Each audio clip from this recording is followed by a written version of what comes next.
J'aimerais bien que les enfants qui n'ont pas compris la politique là écoutent cette vidéo. Les parents et les grandes personnes qui vont tomber sur cette vidéo là, montrez ça à vos enfants. Vous n'avez pas remarqué qu'avant, lorsque l'élection s'approchait comme ça là, les enfants commençaient à disparaître dans le quartier. Surtout les albinos. Les parents les cachaient même. 3 mois avant l'élection, les albinos, les parents même ne voulaient même plus que les enfants soient au dehors. Mais maintenant, il n'y a plus ça. Bizarrement, un coup, ça a disparu. Parce que les politiciens ont trouvé les moyens maintenant de donner les cabris des sacrifices, cabris comme, les sacrifices comme cabris là. C'est les partisans. Ceux qui aiment donner les mots d'ordre là, ils savent pourquoi ils vous donnent les mots d'ordre au moment juste où vous devriez sortir. Au cas où si une personne meurt, lui voilà ses sacrifices. Je vais revenir un à un maintenant. À l'an 2000, avant que Gbagbo vienne au pouvoir, il y a eu combien de morts d'abord? Et même quand il a pris le pouvoir, il fallait les sacrifier. Il y a eu des morts. Personne ne peut nier ça. Ceux qui ont connu l'époque de 2000 là seulement, ils savent de quoi je parle. Même encore Koudou là encore, en 2005, il devrait avoir élection. Il n'y a pas eu élection. Il fallait des sacrifices humains. On a accepté les déchets toxiques pour pouvoir massacrer au moins la moitié au moins de... C'est-à-dire, il y a eu des massacres dans cette histoire des déchets toxiques. Ceux qui vont discuter ici que c'est faux, c'est que c'est des gens qui n'ont pas vécu en 2006. Je ne parle pas des enfants qui ont 18 ans aujourd'hui et ne peuvent rien moi me dire sur cette histoire des déchets toxiques. Passez. Mais vos parents ils savent. Encore en 2010, les mêmes personnes avaient besoin des sacrifices humains. Il y a eu combien de personnes qui sont mortes en 2010? Vous ne voyez pas qu'à chaque fois s'il est là, il y a des morts. Vous ne voyez pas. Qui peut venir me dire ici qu'en 2015, il y a eu des massacres? Personne ne peut dire ça ici. En 2020, il y a eu des massacres. Non.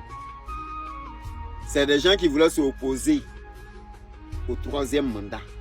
C'est eux qui sont allés massacrer des gens dans des villages. Mais pour dire qu'il y a eu massacre, on fait des récoltes même là. Ça n'a pas eu lieu.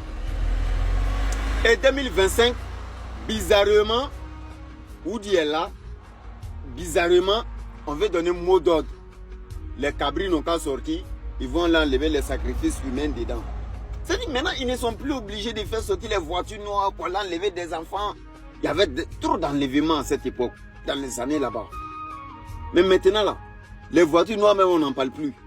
Parce qu'il n'y a plus. Maintenant, il suffit de faire sortir, donner un mot d'ordre. Tes partisans sortent, et puis voilà, quelques dizaines meurent, et puis voilà, moi, mon sacrifice, j'ai envoyé mes partisans. Voilà, si au moins 3, 4 meurent, ou 10, voilà, c'est mon sacrifice déjà. C'est comme ça, maintenant, ça fonctionne. Mais il y a des enfants qui ne comprennent pas. C'est tous ceux qui ont 19 ans, qui n'ont pas connu le temps de Oudi là. Tu vas les expliquer, beau, ils ne vont pas comprendre ce que tu dis. Ça rentre ici, ça sort là-bas. Mais les parents savent de quoi je parle.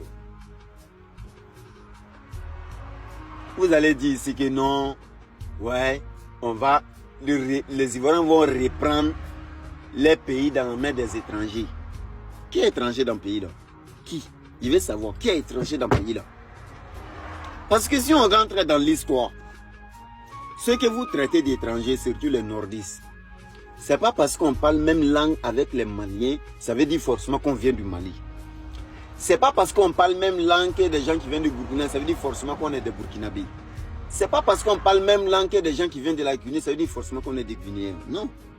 Il y a des gens qui parlent Bété au Libéria. Il y a des gens qui parlent Baoulé au Ghana.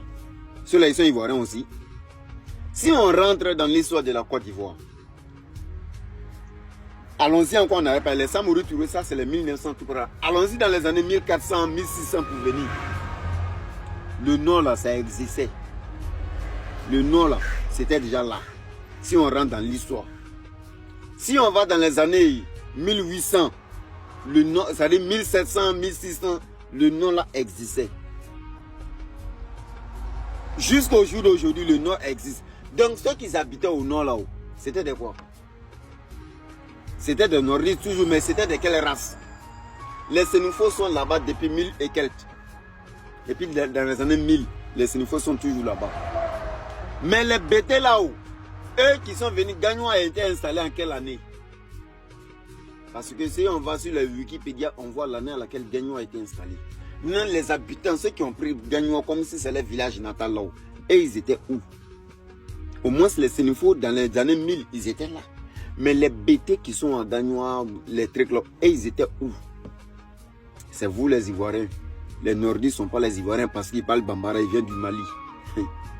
Les gars, réveillez-vous. L'histoire de la Côte d'Ivoire est profonde. Mais les parents qui laissent les enfants sortir pour aller dans les manifestations là, si vos enfants meurent dedans, c'est vous qui avez laissé vos enfants être un sacrifice d'un politicien. Il n'y a pas quelqu'un qui va débattre ici.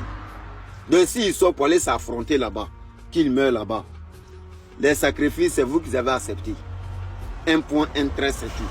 C'est tout ce que j'aimerais dire aux parents. De ceux qui tiennent vraiment la vie de leurs enfants. Ne les laissez pas aller se massacrer dans la rue là-bas entre eux-mêmes. Je m'arrête ici. Toujours général répliqué. Ceux qui veulent s'informer sur la réalité vraiment là, passez ici chaque jour. Prenez vos infos. Bon entendeur, salut là.